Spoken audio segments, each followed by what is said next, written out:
Para terminar esta pregunta, hay que referirse, como antes decíamos, a las competencias concretas o facultades que la Constitución atribuye al rey. Están en el artículo 62 principalmente, con alguna otra que aparece en otros artículos del mismo título. Ninguna de ellas implica que el rey adopte una decisión, o digamos la decisión política que viene encerrada en cada una de estas competencias. El rey asume formalmente esa competencia y el órgano refrendante es el que asumirá la decisión y por supuesto la responsabilidad correspondiente. Pero en fin, a título de muestra, en el artículo 62 pues nos dice que corresponde al rey sancionar y promulgar las leyes. Aquí obviamente es el legislador el que asume la decisión de la aprobación de la propia ley, y hasta incluso la sanción y promulgación pues luego va a venir con el refrendo del presidente del gobierno.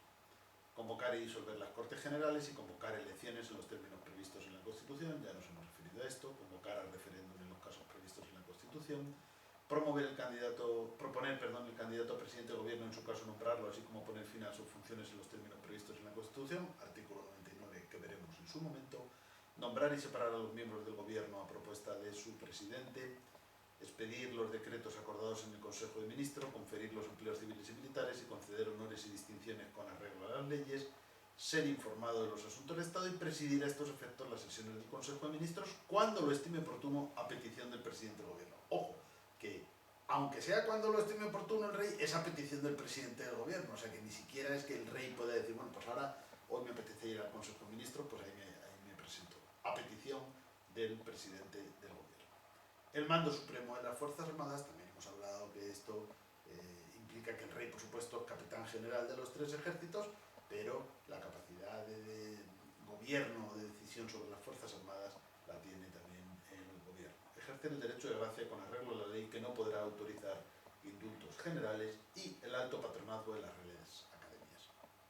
Aquí vemos, como digo, algunas funciones que implican una gran capacidad de decisión política, pero que no asume el rey, como por ejemplo convocar y disolver las Cortes Generales cuando estamos anticipando el final de la legislatura, o convocar un referéndum,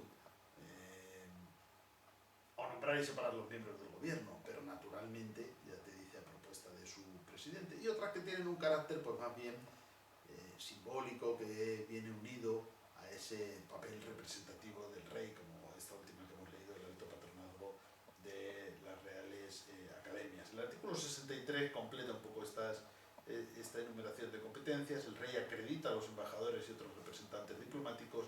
Los representantes extranjeros en España están acreditados ante él. Al rey corresponde manifestar el consentimiento del Estado para obligarse internacionalmente por medio de tratados de conformidad con la Constitución y las leyes. Ya hemos estudiado en las fuentes cuál es el papel de los tratados y su procedimiento de aprobación. La expresión de la manifestación del consentimiento que corresponde al rey, de nuevo, es solamente formal. Y al rey corresponde, previa autorización de las Cortes Generales, declarar la guerra y hacer la paz. Ni que decir tiene, naturalmente, que aquí la decisión pues, no va a recaer en el rey, sino en las Cortes Generales por la parte de la autorización y en el presidente del gobierno por parte de lo que tiene que ver con el referéndum. Bien, con lo cual podríamos pasar al siguiente apartado, que se refiere a la siguiente pregunta, que se refiere al estatuto personal del rey. El estatuto personal del rey se deriva o se explica en el artículo 56, apartado 3 de la Constitución. La persona del rey es inviolable y no está sujeta a responsabilidad. Sus actos estarán siempre refrendados en la forma establecida en el artículo 64, careciendo de validez en dicho refrendo, salvo lo dispuesto en el artículo 65.2. Bien, por lo tanto podemos desgranar estos tres elementos que forman parte del estatuto personal del rey. La primera es la inviolabilidad. Esta es una protección absoluta frente a leyes civiles y penales. Esto significa que el rey no puede ser perseguido judicialmente, ni por la vía penal, ni por la vía civil, por ninguna de sus actuaciones. Así se ha venido interpretando, aunque existe un cierto debate doctrinal. Yo, como opinión particular, creo sinceramente que de la misma manera que la inviolabilidad de los diputados o senadores se corresponde solo con el ejercicio de sus funciones, la inviolabilidad del rey debería corresponderse solo con el ejercicio de sus funciones. No parece que esa haya sido la interpretación que se haya seguido, porque entonces lo más normal es que se previera un fuero especial para el resto de situaciones en las cuales fuera del ejercicio de sus funciones pudiera tener que afrontar una reclamación civil o penal. De hecho, cuando en el año 2014 se reformó la Ley Orgánica del Poder Judicial para establecer un fuero especial, precisamente a raíz de la abdicación del rey Juan Carlos, ese fuero especial no se establece para el rey que actualmente está desempeñando la función, sino para la reina consorte o para el consorte de la reina, para el príncipe de Asturias o la princesa de Asturias y su consorte, y para el rey que ha abdicado y su consorte. Por tanto, ahora el rey Juan Carlos, que ya no tiene la inviolabilidad porque constitucionalmente la inviolabilidad se restringe única y exclusivamente a la persona del rey, pero el rey Juan Carlos ahora mismo tiene el fuero especial, que es el conocimiento ante la sala de lo penal o de lo civil, porque el fuero especial en el caso del rey, del rey que ha abdicado, del príncipe de Asturias o de los consortes, es ante lo civil y ante lo penal, es decir, por la vía civil y por la vía penal. Por lo tanto, eso significa que el rey, cuando está protegido por la inviolabilidad, no necesita un fuero especial porque no va a ser juzgado nunca. Además, eso se corresponde con la realidad de los hechos, dado que el rey Juan Carlos, como es conocido, tuvo que afrontar alguna demanda civil que primeramente, siendo rey, fue inadmitida argumentando los jueces la inviolabilidad. Era una demanda civil de paternidad en este caso, y argumentando la inviolabilidad ni siquiera fue conocida. Posteriormente, después de su abdicación y en aplicación de este fuero especial que había previsto la ley, pues se volvieron a presentar esas demandas civiles, y en este caso fueron inadmitidas por la falta de un principio de prueba, que es un requisito que la ley exige en toda demanda de paternidad. Al tribunal le pareció, en este caso, que no se estaba aportando por parte de los demandantes ningún tipo de indicio mínimamente concluyente sobre la paternidad. Por lo tanto, ha triunfado esa interpretación según la cual, que es el punto al que íbamos, mientras el rey es rey, la inviolabilidad es absoluta. Cuando deja de ser rey, porque abdica, pues pasaría a ese fuero especial. Y ese fuero especial, Sala de lo Civil y Penal del Tribunal Supremo, es siempre aplicable a la reina o al consorte del rey, es decir, reina consorte o el consorte de la reina, perdón, la reina consorte o el consorte de la reina, el príncipe de Asturias, la princesa de Asturias y el rey que ha abdicado, y el consorte o la consorte del rey que ha abdicado. Bien. Mi opinión, como he dicho, creo que la Constitución admitiría una interpretación más acorde con los principios del Estado de Derecho y que no implicase un privilegio, ¿no? Porque dentro de su función como rey, es verdad que el rey ejerce su función en muchísimos más casos que lo que podemos decir un diputado o un senador, es decir, que la función del rey, precisamente por esa autoritas, por ser una magistratura de persuasión, por ese carácter simbólico, por ese carácter representativo, se ejerce en muchísimos aspectos de su vida, pero no en todos.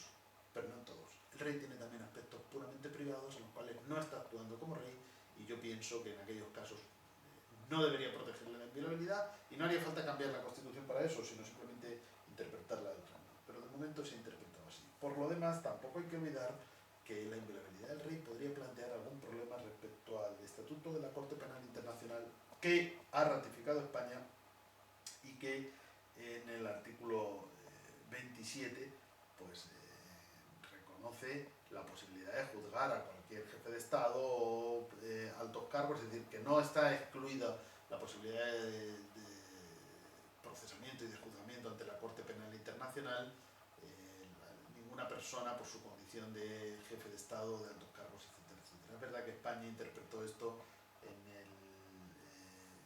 el sentido de que no le impedía ratificar, hubo incluso pues, un dictamen previo sobre esta ratificación, y se interpretó que no impedía esa ratificación, ¿no? Y que por lo tanto no se ha entendido que exista una incompatibilidad entre la inviolabilidad del rey y el Estatuto de la Corte Penal Internacional. Faltaría ver si esto implica que el rey pudiera ser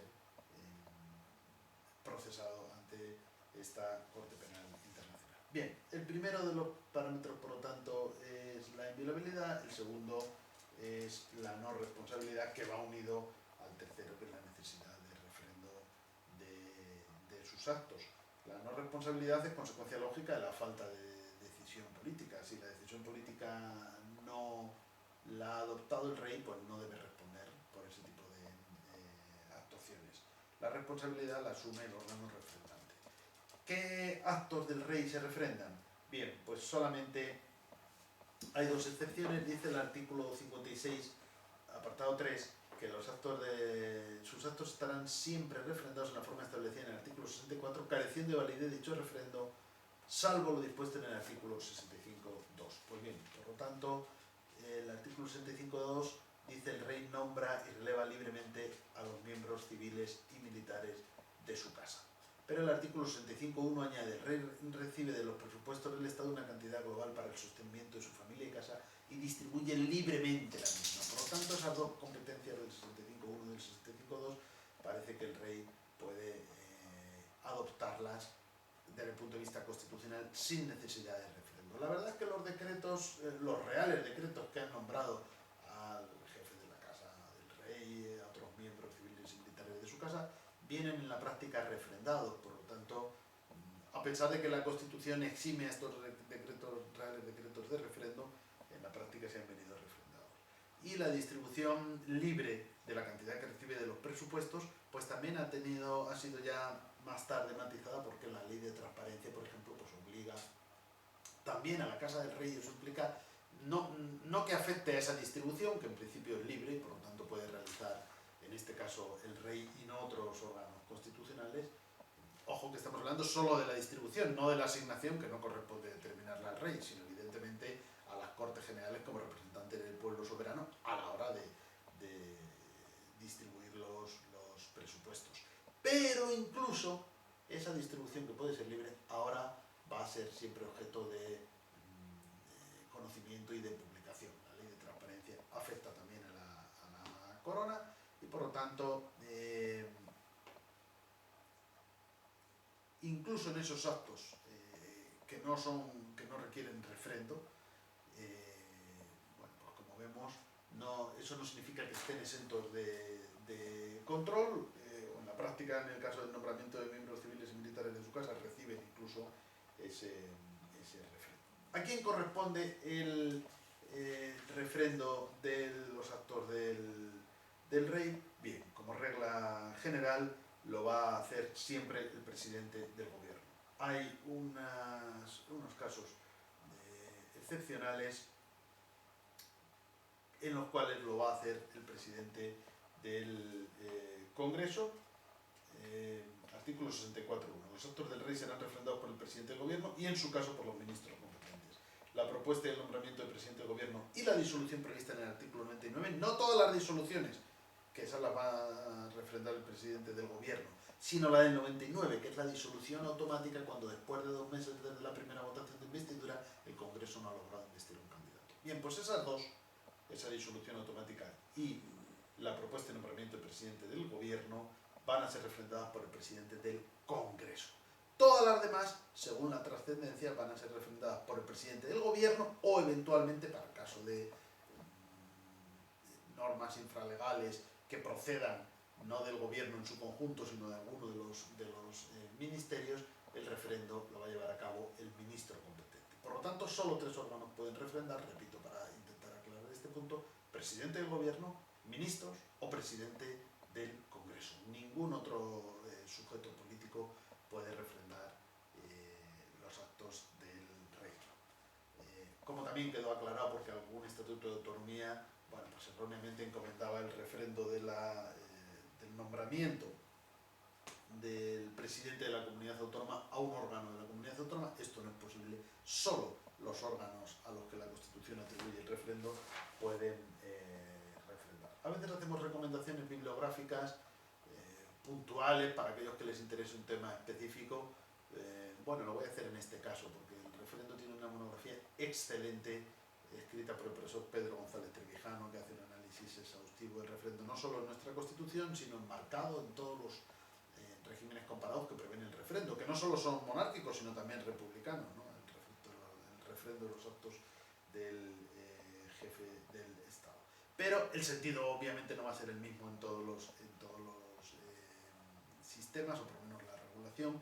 En el caso de la monarquía, lo que implica el refrendo es una asunción de responsabilidad por parte del refrendante y, en la mayor parte de las ocasiones, también la adopción de la decisión política, es decir, el refrendante es quien ha adoptado la decisión política. Esto último no siempre se produce, pero en cualquiera de los casos esa decisión no la va a adoptar el rey y, por lo tanto, el refrendo viene unido a la no responsabilidad por parte del rey por los actos que la Constitución le encomienda. Y en realidad por ningunos otros, toda vez que ya vemos que la inviolabilidad pues le va a proteger mientras sea rey. Bien, el siguiente apartado sería el régimen sucesorio. El régimen sucesorio viene establecido en el artículo 57.1 de la Constitución. La corona de España es hereditaria en los sucesores de su majestad don Juan Carlos I de Borbón, legítimo heredero de la dinastía histórica. La sucesión en el trono seguirá el orden regular de primogenitura y representación, siendo preferida siempre la línea anterior a las posteriores, en la misma línea el grado más próximo al más remoto, en el mismo grado el varón a la mujer y en el mismo sexo la persona de más edad a la de menos. Bien, la Constitución establece aquí el régimen sucesorio tradicional de la monarquía española. Conlleva un principio de primogenitura, un principio de representación